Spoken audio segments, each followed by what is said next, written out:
ശരീരത്തിൽ നിന്ന് റൂഹിനെ കൊണ്ടുപോകുന്നത് തലഭാഗത്തിലൂടെയാണ്. അതുകൊണ്ടാണ് മരിക്കുന്ന സമയത്ത് പല ആളുകളും കണ്ണുയർത്തി മേലോട്ട് നോക്കാറുണ്ട്. കണ്ണുയർത്തി മേലോട്ട് നോക്കാറുണ്ട്. അല്ലാഹുവിന്റെ റസൂലിന്റെ സ്വഹാബികളിൽ അബൂ സലമ റളിയല്ലാഹു അൻഹു മരിക്കാൻ കിടക്കുകയാണ്.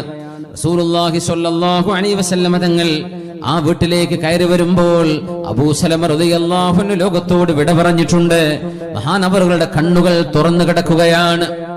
ആദ്യമായി വീട്ടിലേക്ക് വന്ന് റസൂലുള്ളാഹി സ്വല്ലല്ലാഹു അലൈഹി വസല്ലം തങ്ങൾ ആ രണ്ട് കണ്ണുകളും അടച്ചു കൊടുത്തു. എന്നിട്ട് പറഞ്ഞു, ഇന്നർ റൂഹ ഇദാ ഖുബില തബിഅഹുൽ ബസറു.